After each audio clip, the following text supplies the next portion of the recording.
好嬲啊！好嬲啊！好嬲啊！你好啊，我係今日嘅診症貓超貓啊，有冇嘢可以幫到你啊？我自己都唔知點解啊，啱啱其實只係個網慢咗少少，我竟然想拆爛部電腦啊！轉個頭我又成個人好似斷晒電咁，完全唔想喐，連人哋同我講嘢都聽唔入耳，好似壞咗咁啊！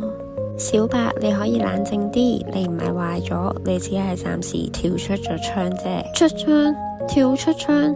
我冇諗住跳喎。我係話你心裏面嘅容納之窗啊。心理學家 Daniel Siegel 話過，我哋每個人心入面都有一個窗口，喺窗口入面我哋可以理性思考、感受情緒，就算係大浪啲，我哋都仲可以控制到隻船。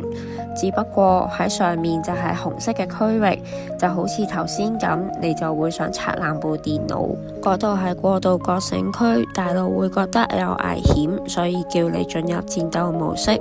你會好容易爆，心跳快，停唔到咁不斷諗嘢。而之後你突然之間覺得好攰、好麻木，咩都唔想理，其實就係落咗去下面灰色嘅區域，低度覺醒區。大腦會發覺反抗都冇用，就幫你斷電，你會覺得抽離，全世界都好似同你冇關咁。其實係大腦最後嘅防禦，就好似動物嘅假死模式。咁我個窗口咪真係好細，人哋倒瀉水笑笑口，我倒瀉水就苦瓜乾。你講得啱啊！呢個窗口的而且確會因為我哋嘅人唔同，而個窗口嘅大細唔一樣。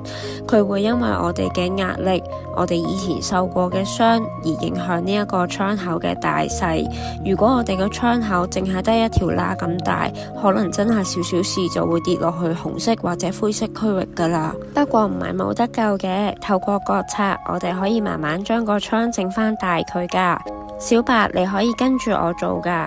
如果當你喺紅色區域亦真係好爆嘅時候，可以做一個呼吸嘅練習，用鼻呼吸，首先吸入4秒，再用口好似吹蠟燭咁樣呼氣8秒。喺呼氣嘅時候，其實係幫緊神經系統降溫嘅劑嚟噶。而如果你喺灰色嘅地區，亦即係太麻木嘅時候，可以試下大大力咁樣踏實地下，又或者用下手去摸下一啲凍嘅嘢，係話俾大腦知我喺呢度，我好安全。呢個都係一個安全劑嚟嘅。或者我都可以試下嘅，不過我啱先係咁鬧部電腦。放心啦，部電腦原諒咗你噶啦，重點係你自己都要原諒你自己啊！明白咗原理就可以由療癒開始。如果最近你都發覺自己個窗成日都好窄，跳咗出去，唔好急，慢慢嚟。